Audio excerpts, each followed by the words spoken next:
कुणाची शिवसेना खरी, कुणाची राष्ट्रवादी खरी हे जनतेने दाखवलं. पुण्यातील कार्यक्रमातून अमित शहांचा ठाकरे आणि पवारांवर निशाणा.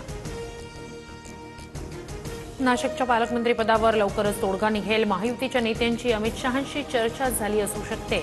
गिरीश महाजन यांचं वक्तव्य. परळी आणि शिरसाळ्यात मुंडे समर्थकांनी सुरेश धस यांना काळे झेंडे दाखवले. शिरसाळ्यात धस यांची गाडी अडवण्याचा प्रयत्न. धस परळीची बदनामी करत असल्याचा मुंडे समर्थकांचा आरोप. आरोपींचा शोध घेण्यासाठी बीड पोलिसांनी बालाजी तांदळेची गाडी वापरली. गुन्हे शाखेच्या अधिकाऱ्यांनी तांदळेला दिलेलं पत्र टीव्ही 9 मराठीच्या हाती. बालाजी तांदळे हा वाल्मिक कराडचा निकटवर्तीय. वाल्मिक कराडचा सहकारी बालाजी तांदळेला सहआरोपी करा, धनंजय देशमुख यांची मागणी. तर मी पोलिसांना तपासासाठी मदत करत होतो. पोलिसांनी गाडी वापरल्याच्या आरोपांवर तांदळेचं उत्तर.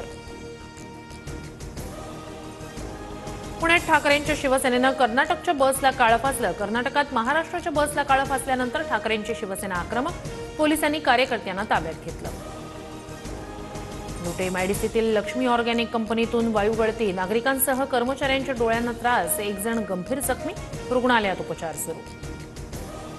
शक्तिकांत दास यांची पंतप्रधानांच्या प्रधान सचिवपदी नियुक्ती. काही दिवसांपूर्वीच शक्तिकांत दास आरबीआयच्या गव्हर्नर पदावरून निवृत्त. छावा सिनेमाचे दिग्दर्शक लक्ष्मण उतेकर यांनी शिर्केंच्या वंशजांची माफी मागितली.